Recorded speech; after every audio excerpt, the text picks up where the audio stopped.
আমার হাতে যে বইটি দেখতে পাচ্ছ এটি সম্রাট এক্সক্লুসিভ সাজেশন মাধ্যমিক 2025 পরীক্ষার্থী বন্ধুদের জন্য। বেশ কয়েকদিন আগে বইগুলো আমার হাতে চলে এসেছে, এখন একে একে রিভিউয়ের পালা। অলরেডি আমরা বাংলা বইয়ের রিভিউ দিয়ে দিয়েছি, যারা এখনও দেখোনি ডেসক্রিপশানে লিঙ্ক দেওয়া আছে, দেখে নিও। আজকের আমরা রিভিউ দেব ইংরেজি বইটি নিয়ে। বইটি কেমন? বইয়ের উপরে তো পরিষ্কারভাবে লেখা আছে 2024-এ 90% প্রয়োগগত কমন। সত্যিই কি তাই? লেখা থাকলেই তো আর বিশ্বাস করা যায় না। তো সেটা নিয়ে আমরা আলোচনা করব। সাথে সাথে বইয়ের প্রেজেন্টেশন কেমন, বইতে কি কি রয়েছে, দামে তো বেশ কম, মানে কি সত্যিই ভালো, সে নিয়েও আমরা আলোচনা করব আজকের ভিডিওতে। বইটা কোথা থেকে পাবে, বইটি পড়লে তুমি লাভবান হবে কি না, বইয়ে কি কি রয়েছে, এক কথায় এক্সক্লুসিভ একটা রিভিউ দিতে চলেছে এই বইটি নিয়ে। সেজন্য ভিডিওটি প্রথম থেকে শেষ পর্যন্ত দেখো, ভালো লাগলে একটা লাইক করো, চ্যানেলে প্রথম হয়ে থাকলে চ্যানেলটিকে সাবস্ক্রাইব করে পাশের বেল আইকনটি প্রেস করতে একেবারেই ভুলো না। তো চলো তাহলে শুরু করা যাক আজকের মূল ভিডিও। বন্ধুরা, স্ক্রিনের উপরে যে বইটি তোমরা দেখতে পাচ্ছ এটি হলো সম্রাট এক্সক্লুসিভ সাজেশন বই মাধ্যমিক 2025 পরীক্ষার্থীদের জন্য। এটি ইংরেজি বই। এই বইটির রিভিউ আমরা আজকের ভিডিওতে দেখে নেব। তো প্রথমে দেখো, প্রথম পৃষ্ঠাটা উল্টালে এখানে লেখা রয়েছে সম্রাট এক্সক্লুসিভ সাজেশন চ্যাম্পিয়ন সিরিজ মাধ্যমিক 2025 ইংরেজি। লিখেছেন মিঠুন মজুমদার, সৌমেন্দ্রনাথ মৈত্র, এই দুইজন মিলে আর কি বইটা লিখেছেন। এডিটেড বাই জিৎ মৌলিক, অর্থাৎ সম্পাদনায় রয়েছেন জিৎ মৌলিক স্যার। এরপরে দেখো কন্টেন্টস বলে একটা সেকশন রয়েছে, অর্থাৎ তোমাদের বইতে যে গল্প কবিতাগুলো রয়েছে সেগুলো এখানে পরপর দেওয়া রয়েছে, যেমন father cell, fable, the passing away of Bapu, my own true family, our runaway kite, sea fever, the cat, the snail, এরকম করে সমস্ত গল্প কবিতা কিন্তু এখানে দেওয়া রয়েছে। আর তারপর দেখো আমরা এবার দেখে নেব সরাসরি একটা গল্প কেমনভাবে সাজানো রয়েছে। আর কে নারায়ণের লেখা ফাদার সেলফ, অর্থাৎ তোমাদের প্রথম যে পোয়েট্রি সেটা নিয়ে এখানে কেমনভাবে সাজানো রয়েছে আমরা একটুখানি দেখে নেব। দেখো প্রথমে লেখা আছে ইউনিট 1, লেখা আছে থিংস টু রিমেম্বার বলে একটা ছক করা আছে। ছকের মধ্যে 7টা গুরুত্বপূর্ণ পয়েন্ট এখানে কিন্তু দেওয়া রয়েছে। এই পয়েন্টগুলো একটুখানি ভালোভাবে দেখে নেবে। তারপর দেখো প্রচুর পরিমাণে এমসিকিউ দেওয়া রয়েছে, লেখা আছে চুজ দ্য কারেক্ট অল্টারনেটিভস, এখানে প্রচুর এমসিকিউ দেওয়া রয়েছে। তারপর রয়েছে শর্ট ট্রু ফলস, অর্থাৎ সত্য মিথ্যা, এগুলো রয়েছে। সাথে সাথে কিন্তু সাপোর্টিং স্টেটমেন্ট, অর্থাৎ তুমি কিসের সাপেক্ষে ওই বাক্যটিকে সত্য বা মিথ্যা বলছো তার সাপোর্টিংয়ে তোমাকে কিন্তু একটা বাক্য লিখতে হবে, সিন থেকে নিয়ে বা প্যাসেজ থেকে নিয়ে, সেটাও কিন্তু এখানে করে দেওয়া রয়েছে। আর তারপর দেখো রয়েছে কোশ্চেন অ্যান্সার, অর্থাৎ প্রশ্ন উত্তর, সবগুলো কিন্তু এখানে পরপর দেওয়া রয়েছে। এরকম করে ইউনিট 1-এ যেমন দেওয়া আছে ঠিক তেমনই ইউনিট 2-তেও দেওয়া রয়েছে, ইউনিট 3-তে দেওয়া আছে, এরকম করে প্রচুর পরিমাণে আর কি প্রশ্ন উত্তর দেওয়া রয়েছে। সাথে সাথে শেষে দেখো দেওয়া আছে complete the following sentence with information from the text, অর্থাৎ টেক্সট থেকে ইনফরমেশন কালেক্ট করে তোমাকে এই অসম্পূর্ণ বাক্যগুলোকে সম্পূর্ণ করতে হবে। তো মোটামুটি এরকম করে একটা গল্প সাজানো আছে। এবার একটা কবিতা দেখে নেব। প্রথমে দেখো যে কবিতা রয়েছে ফ্যাবেল কবিতা, সেই কবিতার বঙ্গানুবাদটা দেওয়া রয়েছে, অর্থাৎ এই বঙ্গানুবাদটা আর কি একটুখানি পড়ে নেবে, তাহলে তোমার কবিতাটা বুঝতে সাহায্য হবে। এরপর দেখো লেখা আছে স্ক্রিনশট অফ দ্য পোয়েম বলে একটা ছক করা আছে, তার মধ্যে 9টা অতি গুরুত্বপূর্ণ পয়েন্ট দেওয়া আছে। আমি তোমাকে অনুরোধ করব পয়েন্টগুলো একটুখানি দেখে নিও, তোমারই সুবিধা হবে। তারপর দেখো লেখা আছে হেল্পিং ওয়ার্ড নোট, অর্থাৎ কবিতাটা পড়তে গিয়ে যে যে শব্দের অর্থগুলো তোমাকে সাহায্য করবে কবিতাটা ভালোভাবে বুঝতে, সেগুলো কিন্তু এখানে দেওয়া রয়েছে। তারপর সিমিলারলি প্রচুর পরিমাণে অল্টারনেটিভ প্রশ্ন মানে এমসিকিউ দেওয়া রয়েছে। এখানে লেখা আছে choose the correct alternatives marks 1, অর্থাৎ 1 নাম্বার, মানে এখানে প্রচুর পরিমাণে এমসিকিউ দেওয়া রয়েছে। তারপর দেখো লেখা আছে complete the following sentence with information from the text, অর্থাৎ ফিল ইন দ্য ব্ল্যাঙ্কস, এখানে মানে শূন্যস্থান পূরণ দেওয়া আছে।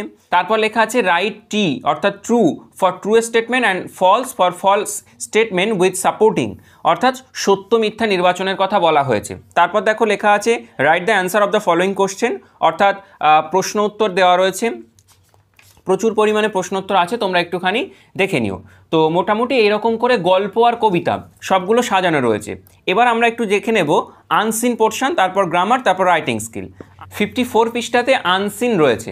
এখানে প্রথমেই একটা ছকের মধ্যে লেখা আছে আনসিন করার কিছু গুরুত্বপূর্ণ টিপস। প্রথমে যেটা লেখা আছে যে একবার পড়েই আনসিনের অ্যান্সার করবে না, 3 থেকে 4 বার পড়বে তারপর অ্যান্সার করবে। এটা আনসিন লেখার ক্ষেত্রে অত্যন্ত গুরুত্বপূর্ণ একটা টিপস। এখানে মোটামুটি অনেকগুলো টিপস দেওয়া রয়েছে, তোমরা একটুখানি দেখে নিও। সাথে সাথে রিসেন্ট এবং ইম্পর্টেন্ট টপিকের উপরে আনসিন দেওয়া আছে। আমি তোমাকে বলবো আনসিনগুলো একটুখানি জাস্ট প্র্যাকটিস করো এই বই দেখে। এই প্যাসেজ তুলে দেওয়া আছে, তারপর এমসিকিউ আছে, তারপর ট্রু ফলস, কোশ্চেন আনসার সবগুলোই রয়েছে। সাথে সাথে এখানে দেখো যেটা সবচেয়ে আনসিনের গুরুত্বপূর্ণ বিষয়, সেটা হলো given below are the meaning of 4 words which you will find in the passage in question number 3, find out the words and write them in the appropriate boxes on the right hand side. মানে এই যে ওয়ার্ডগুলো দেওয়া আছে এর synonym তোমাকে এই passage থেকে খুঁজে বার করতে হবে, এই প্যাসেজ থেকে খুঁজে বার করে এই ঘরগুলোতে লিখতে হবে। প্রতিটি আর কি ওয়ার্ডের জন্য 2 নাম্বার করে বরাদ্দ থাকে। এটা কিন্তু খুব টাফ একটা জায়গা। তো এই টাফ জায়গাটাতে যাতে তোমাদের অসুবিধা না হয় বা তোমরা এখানে 8-এ 8 পাও, তার জন্য তোমাদেরকে এখানে কিন্তু দেখো দুটো ছক করে দেওয়া হয়েছে। আমি একটুখানি বুঝিয়ে দিই। প্রথমে বলা হয়েছে রিসেন্ট টপিকের উপর আনসিল সলভ করবে, এই প্রতিটা শব্দ মুখস্থ করবে। এখানে রিসেন্ট টপিক যেগুলোর উপরে আনসিন আসতে পারে, এই রকম টপিকের থেকে কিছু নির্বাচিত কিছু শব্দ সিনোনিমস সহ দেওয়া হয়েছে। তো তোমরা এগুলো একটুখানি মুখস্থ করে নেবে। আর এখানে দেখো একটা গুরুত্বপূর্ণ জিনিস দেওয়া আছে, যেটার কথা আমি এক্ষুনি বলছিলাম, যে সিনোনিমস ফ্রম টেস্ট পেপার মাধ্যমিক সেকেন্ডারি 2023-24, অর্থাৎ 2023-24 শিক্ষাবর্ষে টেস্ট পেপার থেকে যতগুলি সিনোনিমস আর কি এসেছিল, সেই সব সিনোনিমসগুলো এখানে দেওয়া রয়েছে। এগুলো তোমরা একটুখানি পড়ে নেবে, তাহলে আশা করছি সিনোনিমস নিয়ে তোমার আর কোনো সমস্যা থাকবে না। এরপর দেখো গ্রামার বলে একটা সেকশন রয়েছে, যেখানে লেখা আছে basic grammar conception, golden grammatical rules. অর্থাৎ একটা গ্রামার করতে যে সমস্ত বেসিক কনসেপ্টগুলো লাগে সবগুলো কিন্তু এখানে সুন্দরভাবে দেওয়া রয়েছে। তোমরা এখানে বেসিক কনসেপশনগুলো একটুখানি দেখে নিও, ক্লিয়ার করে নিও। সাথে সাথে আমি তোমাকে দেখিয়ে দিচ্ছি সমস্ত রকমের গ্রামাটিক্যাল আইটেম কিন্তু এখানে দেওয়া রয়েছে। যেমন দেখো ক্লজ দেওয়া আছে, তারপর আমি পৃষ্ঠা উল্টালে এখানে তোমাকে দেখিয়ে দিচ্ছি। এখানে দেখো ভার্ব ফরমেশন দেওয়া রয়েছে, অর্থাৎ একটা সেন্টেন্স দেওয়া থাকে, সেই সেন্টেন্সে কোন ভার্বটা অ্যাপ্রোপ্রিয়েট সেই ভার্বের ফরমেশনটা তোমাকে এখানে বসাতে হয়। তো এটা দেওয়া রয়েছে। তারপর দেখো লেখা আছে ডিগ্রি চেঞ্জ, একটা ডিগ্রি কিভাবে চেঞ্জ করতে হয় তার সমস্ত নিয়মাবলী দেওয়া রয়েছে, যেমন কম্পারেটিভ ডিগ্রি, সুপারলেটিভ ডিগ্রি। তারপর আরও লেখা আছে ডিগ্রি অফ কম্প্যারিজন, মানে ব্যতিক্রমী কিছু নিয়ম টিয়ম রয়েছে, সেগুলো দেওয়া আছে। তারপর দেখো আছে changing of parts of speech. এই ধরনের গ্রামারে কোনো নিয়ম হয় না। আমি নিচে অনেকগুলি উদাহরণ দিচ্ছি, পারলে একটু মুখস্থ করো, কারণ এই ধরনের প্রশ্ন আসবেই। তবে এক্ষেত্রে প্রশ্ন উত্তর দুটোই মনে রাখার চেষ্টা করবে। এখানে প্রচুর আর কি উদাহরণ দেওয়া রয়েছে, স্যার বলছেন যে এখান থেকে হয়তো কমন চলে আসতে পারে। তো মোটামুটি ওগুলো একটু দেখে নিও। তারপর দেখো লেখা আছে আর্টিকেল অ্যান্ড প্রিপোজিশন, এটাও তোমরা একটুখানি দেখে নিও। সাথে সাথে আমি তোমাদেরকে দেখিয়ে দেওয়ার চেষ্টা করছি সমস্ত রকমের আইটেম, গ্রামাটিক্যাল আইটেম কিন্তু এখানে দেওয়া রয়েছে। এই দেখো এখানে লেখা আছে অ্যাপ্রোপ্রিয়েট প্রিপোজিশন, মানে অ্যাপ্রোপ্রিয়েট প্রিপোজিশন কতগুলো দেওয়া রয়েছে, অনেকগুলো। যেমন অ্যাবিলিটি ফর মানে সামর্থ্য, অ্যাক্সেস টু মানে প্রবেশাধিকার, অ্যাডিকশান টু মানে কুকার্যে আসক্তি, এরকম করে কিন্তু সবগুলো দেওয়া রয়েছে। এখানে দেখো লেখা আছে টেক্সচুয়াল গ্রামার, অর্থাৎ তোমাদের যে fill in the blanks with appropriate preposition, সেটা কিন্তু টেক্সট থেকেও আসতে পারে। সাধারণত আসে না, তবে আসতেও পারে। কিন্তু ক্লাস 11 এবং 12-এ গোটা আর কি টেক্সচুয়াল গ্রামার কিন্তু আসে, এটা তোমাদেরকে জানিয়ে রাখলাম। তো এরকম করে দেখো, তারপর ভয়েস চেঞ্জ দেওয়া আছে, ন্যারেশন চেঞ্জ, সবগুলো কিন্তু এখানে যত গ্রামেটিক্যাল আইটেম রয়েছে সব দেওয়া আছে। আমরা এবার একটুখানি চলে যাব আমাদের রাইটিং সেকশানে, যেটা 30 নাম্বার থাকে মাধ্যমিক পরীক্ষাতে। রাইটিং বলছে মাধ্যমিকের রাইটিং নিয়ে কিছু কথা। প্রথমে বলা আছে মাধ্যমিকের রাইটিং স্কিল, অর্থাৎ রাইটিং নিজে থেকে লেখার দক্ষতা এখানে অর্জন করাটা অত্যন্ত প্রয়োজন। রাইটিং মুখস্থ করবার সময় অবশ্যই রাইটিংটা কীভাবে লেখা হয়েছে তা বুঝে নিয়ে তবে মুখস্থ করা উচিত। এবার এখানে ছক করে করে দেওয়া আছে রাইটিং স্কিলের কিছু টিপস, রাইটিং আনকমন আসলে কি করবে, ঠিক আছে, এরকম করে কিন্তু তোমার কি সবগুলো দেওয়া রয়েছে। এবার কি কি রাইটিং এবছরের জন্য ইম্পর্টেন্ট, প্রথমে দেখো লেখা আছে প্যারাগ্রাফ রাইটিং, যার মধ্যে the cyclonic storm, Remal, hat trick for unfortunate train accident, মানে যে বারবার আমাদের জানো আমাদের দেশে বা রাজ্যে বারবার কিন্তু ট্রেন অ্যাক্সিডেন্ট হচ্ছে, যেটা একেবারেই অপ্রত্যাশিত। সেই ট্রেন অ্যাক্সিডেন্ট নিয়ে যেহেতু এটা রিসেন্ট টপিক, সুতরাং কোনো একটা প্যারাগ্রাফ রাইটিং আসতেই পারে। এখানে দেওয়া আছে necessity of physical exercise at early morning, মানে সকালে ব্যায়ামের উপকারিতা, habit of reading books, a film you have recently watch, advantage of morning walk, favourite season, benefits of early rising, Chandrayaan 3, এটা গতবারও ইম্পর্টেন্ট ছিল। তারপর দেখো বায়োগ্রাফি রয়েছে, বায়োগ্রাফি মৌলানা আবুল কালাম আজাদ, সত্যজিৎ রয়, সৌমিত্র চ্যাটার্জি, এরকম করে বায়োগ্রাফি। তারপর রয়েছে প্রসেসিং বা ফ্লো চার্ট, প্রসেসিং মানে কিভাবে কোনো একটা জিনিস প্রস্তুতি করতে হয়, যেমন লেখা আছে প্রিপেয়ারিং অফ পেপার শিট, অর্থাৎ পেপার শিট কীভাবে প্রস্তুত করা হয়, how orange juice is prepared, মানে কীভাবে অরেঞ্জ জুস প্রস্তুত করা হয়। তারপর রয়েছে লেটার, ফর্মাল লেটার বা অফিসিয়াল লেটার কীভাবে লিখতে হয় সেগুলো দেওয়া রয়েছে, তোমরা একটুখানি দেখে নিও। পরিশেষে দেখো তোমাদের জন্য কিছু অ্যাক্টিভিটি টাস্ক দেওয়া রয়েছে, অর্থাৎ এগুলো তোমরা প্র্যাকটিস করলে 100% উপকৃত হবে। এগুলো তোমরা একটুখানি প্র্যাকটিস করে যেও।